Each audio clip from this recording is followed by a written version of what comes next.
Good morning and welcome to Sacred Awakenings. This is our Sunday gathering.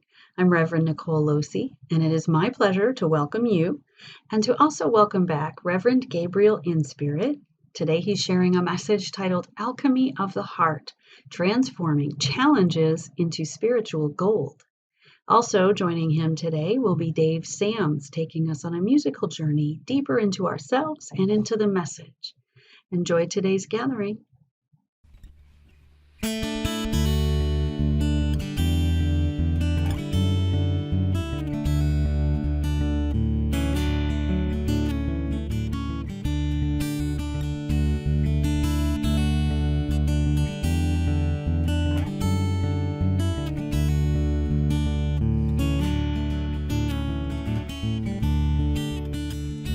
Times like these, when night surrounds me and I am weary and my heart is worn, when the songs that are playing mean nothing, just cheap refrains play on and on.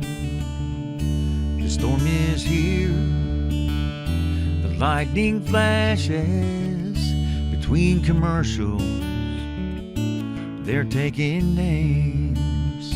The singers run where the cash is. It's another link in the slavery chain. I see the storm clouds rise above me. The sky is dark and the night is come. I walk alone along this highway where strangers gather one by one.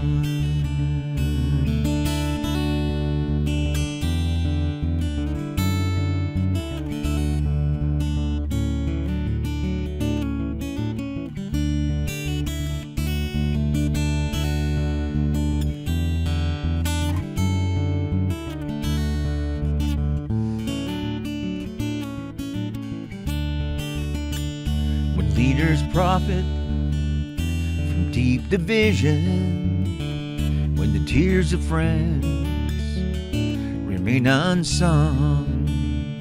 In times like these, it's good to remember these times will go in times to come. I see the storm clouds rise above me. The sky is dark and the night is come. I walk alone along this highway with friends that gather one by one. I know the storm will soon be over. The howling winds will cease to be. I walk with friends from every nation on freedom's highway in times like these.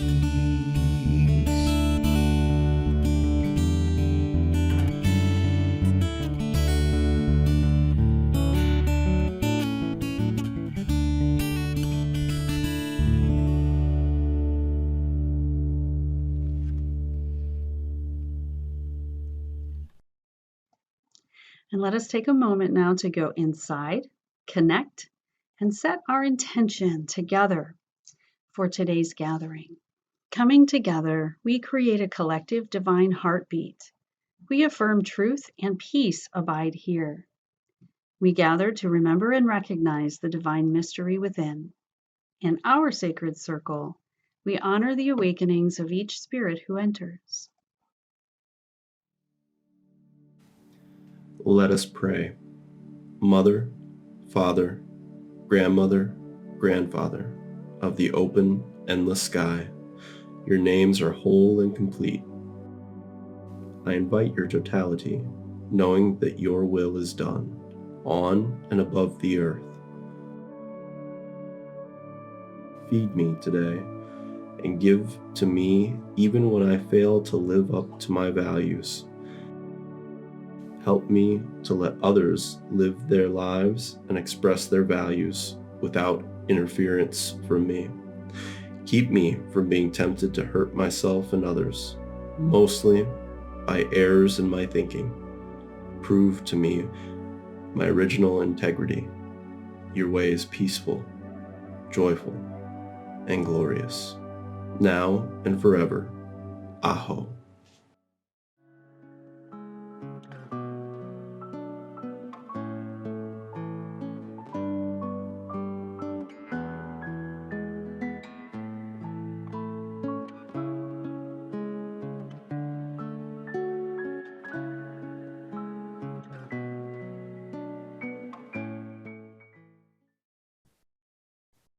Hello, my name is Reverend Gabriel, and today I'm going to be talking about alchemy of the heart, transforming our greatest challenges into spiritual gold. And I'm going to be doing this by just conversationally sharing some experiences and principles in my own life, some of which maybe earlier in my life I would not have been that eager to share with everyone. But I'm at a place now where that's where our greatest learnings are things that really challenge us, things would not want to brag about, but lead to a greater depth of spirit and presence, and ultimately peace. I'm going to start with something that happened not too long ago in early 2019, in March. So I had climbed a set of stairs. When I got to the top, I noticed I was really short of breath. And I got to my desk and I think, man, you're out of shape. You need to start exercising more or whatever. And then as the day went on, I just felt worse and worse and thought I had a flu or something. So I went home and I had some chest pains, and also the shortness of breath led me to say, well, I ought to call my doctor. So I called my doctor and I went in to see her. She said, one of the things we should check for is a pulmonary embolism, which I don't think you have. Your symptoms aren't severe enough, but we better check in any case. So after a series of tests, one of which was a CAT scan, I remember the CAT scan technician coming back from after the scan was done, very distracted, kind of you could tell she was flustered about something. And I said, is anything wrong? And there was the pregnant pause where after that pause, she said, oh, no, I just need to ask the doctor about something. And that should have tipped me off. When I got back to the room and the attending physician came in and told me that I was in danger of dying at any second. I had one leg, my right leg, completely full of blood clots. Both lungs were full of clots. And my pulmonary artery, the main artery that connects the heart to the lungs, was also mostly clogged. Pulmonary embolisms, which are blood clots that go to the lung, are every bit as fatal as heart attacks. And one or two of them can kill you. I had a lung full of them. The doctors were completely mystified why I wasn't dead. And if I wasn't dead, that I wasn't feeling a lot worse than I was, because I still didn't feel that bad. But at that moment, I knew that the next blood clot that broke free from my leg and traveled up through my heart into my lungs would kill me. And it was already evening, so they were scrambling to set up emergency surgery for the next morning. Part of my spiritual practice is to watch my own mind, be the watcher. And what really surprised me in that moment was just the total peace I felt. I love life. I have a wonderful life. I have a wonderful family. I do really fulfilling things. I'm incredibly blessed in so many ways. And I remember this surprising me. It's like, boy, I would expect myself to be at least kind of worried, if nothing else. But so, yeah, long story short, I didn't die that night, obviously. And so I had the procedure the next morning that cleared out my pulmonary artery and got on a treatment. And it took over a year to recover from that. And, this day I'm fine. But I remember that sense of surprise that when faced with this, that I felt the sense of peace and acceptance. And the reason for that isn't because I'm some exceptional person. It's 100% has to do with my spiritual practice and what I've been doing last few years in the work. And it's also a product of a deepening, a spiritual deepening, and a coming to know what the Vedic traditions call the prajnaparamita, this deep knowing, deep wisdom, far beyond any kind of intellectual understanding of a greater reality and a peace that just pervades everything. And if anything, it's just being really fortunate to have had things happen in my life and to go down a path that took me to that night in that hospital emergency room.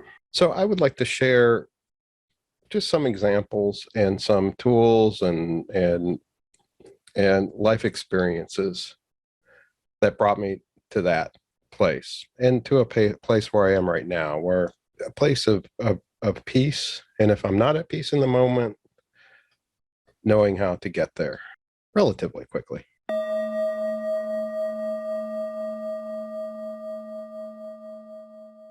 Okay, now we're going to go back about 14 years before I found myself in that emergency room in that situation to what I would call my spiritual birth.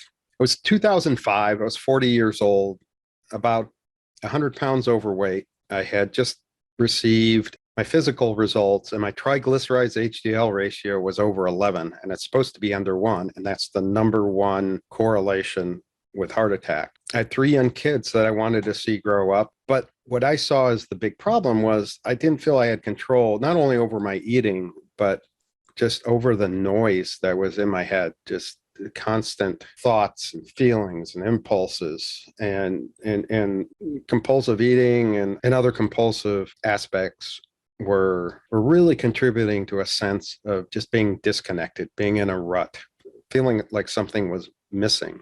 You know, externally, I was doing pretty well. I had a job, I had a beautiful family. As I mentioned, I had 3 kids and a wonderful wife, but just mentally something was off, and it was not heading in a very, what I felt, good direction. I have a science background, so I did some research on compulsive behavior, looked into things like the 12-step movement. And I remember there was this letter between the famous psychologist Carl Jung and Bill Wilson, the founder of Alcoholics Anonymous, how they were talking about this small number of individuals, and one person in particular, who seemed to have what they called a religious experience, what we would call a spiritual awakening, after which they no longer had the desire to consume alcohol. And at that time, when the letter was written, severe alcoholism was basically a death sentence. Very, very few people recovered from it. Now that's different, thanks in no small part to the 12-step movement. So it planted the seed in the mind. Oh, there's this something that happens to people that's spiritual. So in my mind, it seemed like there was this possibility, anyway, of some type of transformation happening. And I don't know if I consciously thought of it this way, but I hit upon an idea. And that was to take a food vacation, basically to take a period of time, not eat, reboot my brain, and just explore my psyche, my inner landscape. There was a way to not eat, actually for 16 weeks safely. And that was by enrolling in this program where you subsisted on liquid shakes for 16 weeks. It was medically supervised and rather expensive. But it seemed like it offered me an opportunity to really, just look at my life and potentially reboot my brain. So I started the program, and shortly after I started, I noticed some things immediately. One thing, I wasn't hungry, even though I was on a reduced calorie intake. The shakes were balanced in terms of nutritional value. Part of the program was to drink 80 ounces of water or more a day. So for the first time in my life, my brain was properly hydrated. So I noted that I had a lot more mental clarity. It seemed like before I was kind of in a haze or a fog. The last thing I noticed was, with this mental clarity, it seemed that all the noise in my head, all these negative thoughts and memories and replayed videos of the most distressing and embarrassing moments of my life, it seemed like somebody had turned the volume knob up to 11.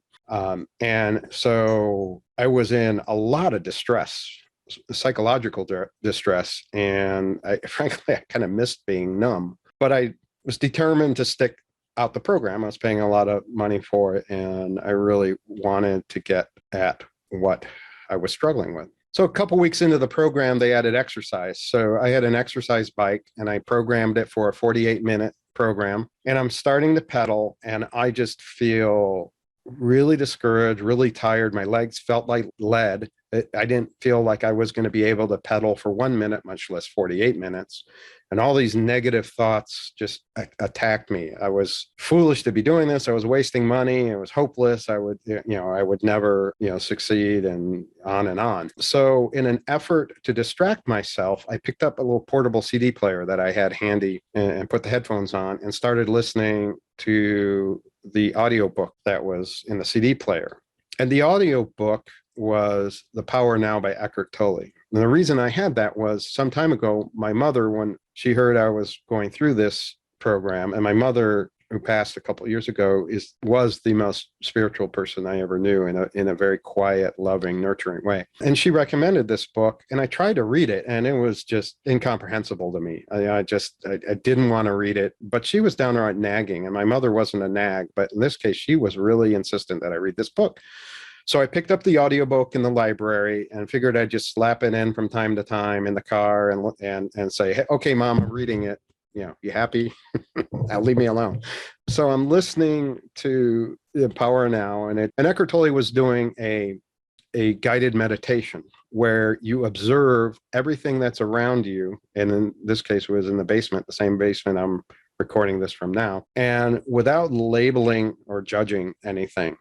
Not even labeling it, not even observing the color, just completely observing things as they are, period. And I remember realizing how hard that was, that there was this automated desire or process where I wanted to label things. And particularly my basement was rather cluttered and still is. And so it was really hard not to judge it or label things. And that's the last thing I remember before all of a sudden I looked down and the 48-minute program, the display on the exercise bike is flashing. Meaning I had completed, and then I'm still on the bike. I completed the cycle, but there was no sense of passage of time. I was only a couple of minutes at most into the program, and boom, it's at least 48 minutes later, because who knows how long that was flashing. The other thing I noticed once I got my bearings was I felt this intense energy with kind of almost a light, kind of humorous feel, and this peace, it's like this glowing peace. It's just really hard to describe. And I felt like I was a different species of being. It felt like a whole new dimension to life opened up that was eternal, had nothing to do with time and infinite, had nothing to do with space either. And that my beingness or my essence was so much larger than my physical existence and my physical life, beyond imagination. And that this essence flowed through my physical existence, but was both eternal and infinite. And that's the closest I can come to describing it, because it is truly beyond words, beyond the ability to describe it. It's just an inner knowing. The University of Virginia has done a lot of research in near-death experience people. And the people who have significant near-death experiences report back kind of this similar kind of inner knowing, a non-fear of death. Over 90% of them come back with just an instinctive lack of fear of death and a real transformation. And I didn't go through a near-death experience, but when I read the research, I really felt kind of a kindredness with those people. Now that feeling of bliss wore off, but I knew that the infinite spirit that lit up my essence was always there. I just instinctively knew that. And I also knew once the same old mind patterns from before started coming back, that I needed to learn how to quiet them, because they were covering up my essence, this incredible just beingness, an essence of my being. I wasn't even aware of it because my mind was making so much noise. So I knew that I got a wonderful taste of the bliss and this essence, but that part of being in a physical body was that I was gonna have to learn how to quiet my mind. And this has turned into my life practice, the spiritual process of stripping away. To me, a spiritual practice isn't about adding knowledge or attaining or layering on things. It's about stripping away what's covering up this incredible spirit within us all. And so now I'm going to talk about just a couple tools. There's not time for everything because there's so many situations and there's so many tools to do this stripping away. I'm just going to go through a couple that have worked for me. One thing I would like to add is that this big spiritual catharsis that I had, road to Damascus experience, if you will, is only one modality to spiritual realization. Many people never have that, but get to the same awareness of their essence. It's very possible and equally as valid. It's like taking a different mode of transportation to the same place. Okay, the first spiritual tool I'm going to talk about that's been really important to me is the practice of presence. You may also want to call this mindfulness. Thich Nhat Hanh, the Vietnamese monk and teacher who's had a big impact on my life, calls it mindfulness. Eckhart Tolle, who I consider my primary teacher, he calls it presence. But it's really just this developing this ability to observe your own mind, your thinking mind, to observe what's going on very objectively, without judgment. Kind of like that exercise when I was on the bike, when I was just observing, physical objects.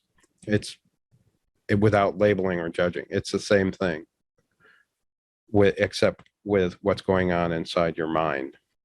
And observing it, and then just being present in that greater essence. That's all that's required. I'll share an example of that. A big part of what Carl Jung would call a shadow, my shadow, is the desire for external validation, to be validated by other people, to be liked, to be seen as a nice guy, a successful person, a person of value. I remember when I was fairly early in my practice, I was in a setting, a social setting, and as an introvert, it was uncomfortable because I didn't know people there, and it was kind of a group standing around talking, and somebody said something and shared some kind of experience, and a thought came up in my mind, an impulse, you could call it, to tell a story. I don't know if it was to top it or it was to show, to interject myself into the conversation as a person that you all here should get to know and like me and, validate me. And I saw that come up, and I was able to step back from it, and I laughed internally. I saw that just how that really wasn't me. That wasn't something, that was a program, that was a pattern, that was a reaction that came up. And that's all I needed, was that instantaneous awareness of that. And it just naturally dissipated. And I also remember the rest of that conversation, just feeling no need to speak unless it just naturally came from my heart without any kind of agenda to it. And I remember that being just a very seminal moment. It was like, I get it at a deeper level, this, observing it. So I would have been tempted before to say, well, that's a real personality defect that I have, to want to validate myself, to want to top your story with my story or whatever. But really, that tendency can be turned around. It can be turned around. If I act on it, sure, yeah, I'm going to be that guy. Everybody can either is irritated by or feel sorry for, or it can be a signal not acted on and be a signal to go deeper and to really settle into my essence. There's another alchemical tool that I learned from Thich Nhat Hanh and his book, The Art of Mindful Living. And that's taking something that's unpleasant, a task or something that you do on a regular basis, and turning it into a meditation, turning it into a mindfulness practice. And an example in my own life is the laundry. The laundry used to be a task was kind of tiresome. It's just something, I wanted to get past. And I started to treat it as a mindfulness exercise. So when I would do laundry, I would focus on folding the clothes, just doing it while breathing very naturally. And over time, laundry went to a mildly annoying task to now something that I really enjoy doing. And it's kind of a joke in the house that I actually want my kids to ask me to do their laundry for them. All three of my kids are now grown. So when they come over with their laundry or whatever. Another example that Thich Nhat Hanh mentions is red light meditation. When you're at a red light, instead of being frustrated or thinking about where you're going, just observing your surroundings and breathing mindfully. On the way into work once, I did this at a stoplight that I had been at hundreds, maybe thousands of times, because I worked at the same place for 30 years. And while I was doing this, I observed the skeleton of a tree, because it was winter, and the early morning light behind it. It was one of the most beautiful things I had ever seen. And I just had this moment of just awe. And the funny thing was, I had been right in front of that tree all those times, and I don't think I could have even told you there was a tree there. And so I was having this sublime experience from this having to wait at a light. So in conclusion, we have seen in my life, the thing that was the biggest problem, that I consider the biggest problem, that I would have given anything to have a pill to make go away, which is some of my compulsive tendencies.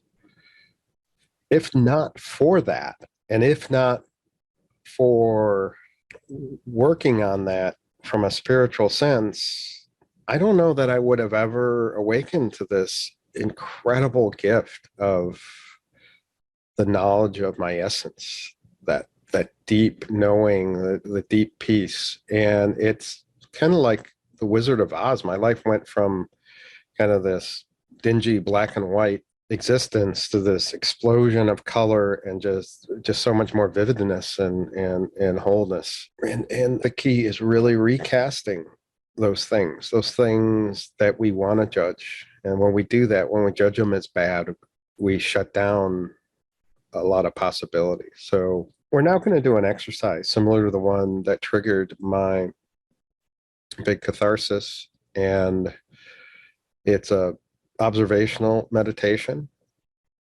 And I want you to please turn your seating so that you're not facing the screen, so that you're facing anywhere else but the screen in the room you're at. You don't need to put a lot of thought into it. Just turn your chair or get up and sit in a different chair, as long as you can hear, and get comfortable.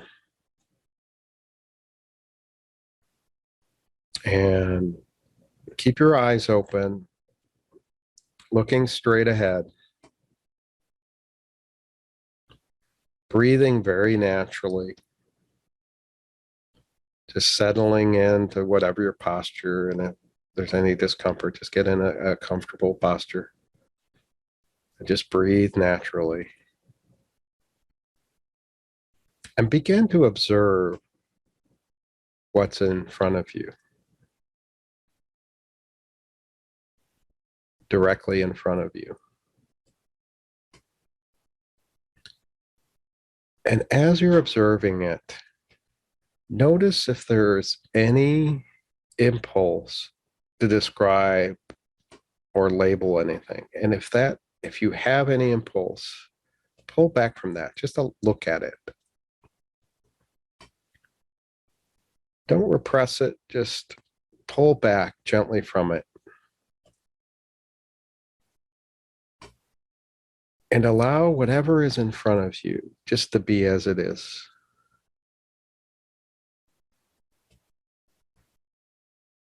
No labels, no judgments.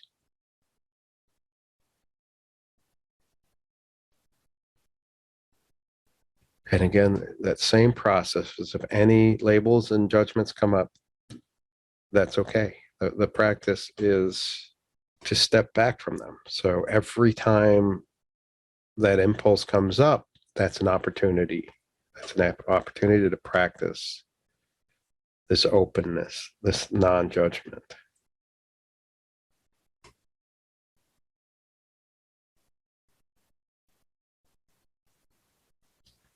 Just continue to breathe naturally as you're doing it.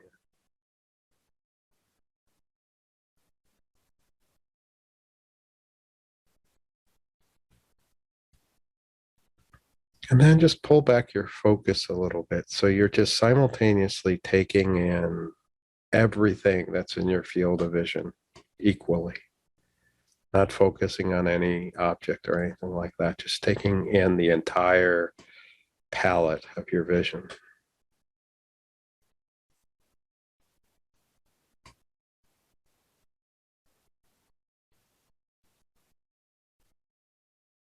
Now mentally extend your observation to outside your vision,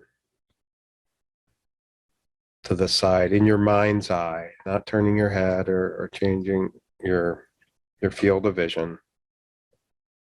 Just extend this awareness like a sphere or a circle that gets bigger and bigger, and then moves all around you.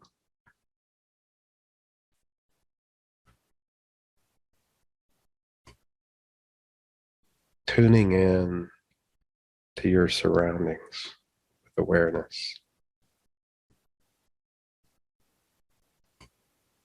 Breathing easily, no agenda. Again, if labels come up, impulses, just allow them to be, but just gently step away from them and bring your focus back to just your surroundings, 360 degrees.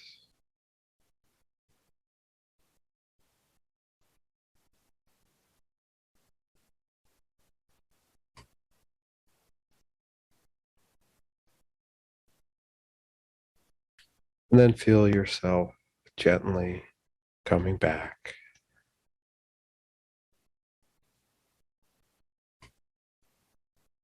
And feel free to resume your seat in front of the screen.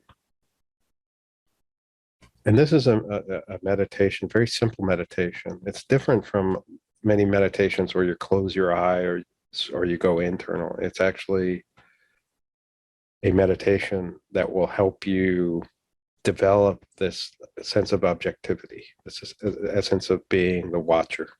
It can be done at any time. It can be a short meditation or longer. And I want to thank you so much for spending this time with me and allowing me to share some of my experiences. I will put in a little plug for this wonderful Sacred Awakenings community. I love to talk with people, have deep conversations about spiritual practices. So you can find me on the member network at Sacred Awakening. I would love to hear from you. And even if you have some kind of critical feedback or really are troubled or have a question about something, as I said, I really, really enjoy the connection with people around spiritual practice, what's called Sangha, a community of practice. And again, thank you very much.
Make me an instrument of your peace.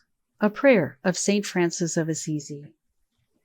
Lord, make me an instrument of your peace. Where there is hatred, let me sow love.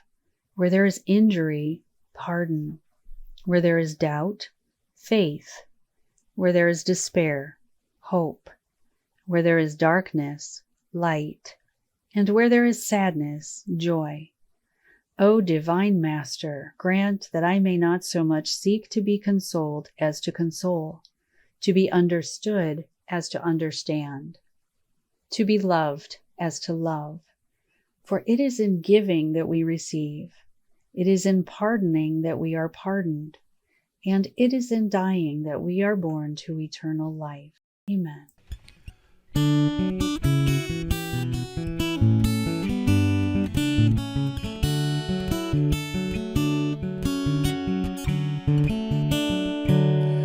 Kind friends all gather round. There's something I would say, that what brings us together here has blessed us all today.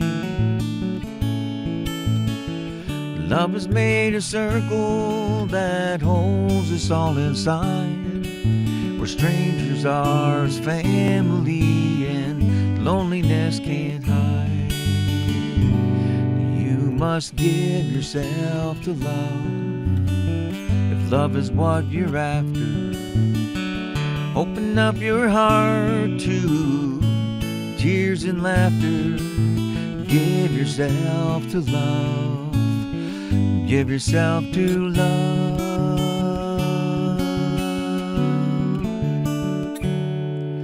Love is born in fire.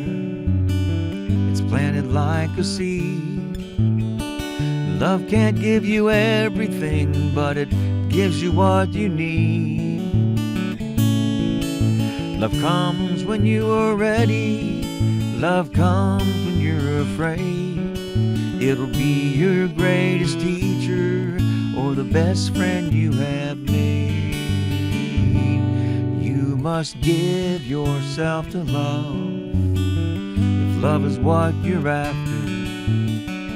Open up your heart to tears and laughter. Give yourself to love. Give yourself, just give yourself to love. Love is what you're after. Open up your heart to tears and laughter. Give yourself to love. Give yourself to love.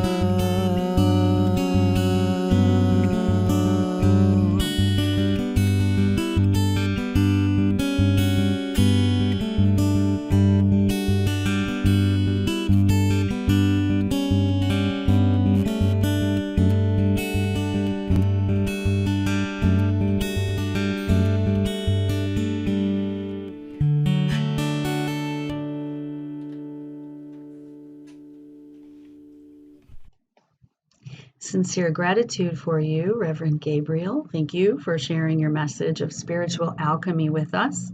And thank you, Dave Sams, for sharing your music and your talents with us here at Sacred Awakenings. And gratitude to all of you for tuning in, whether you're on Facebook, YouTube, whether you're checking us out from our member network or live on the Zoom. Thanks for tuning in. I want to remind you that you can rewatch today's entire program or any of our Sunday gatherings in our private member network. We have an archive there of all of them. You can also tune in on YouTube and Facebook, and you can listen to just today's message anywhere you get your podcasts, as well as any of our other Sunday gathering messages. You can find them in the podcasts. So thank you. May you have a blessed Sunday and a wonderful week. I'll see you next Sunday.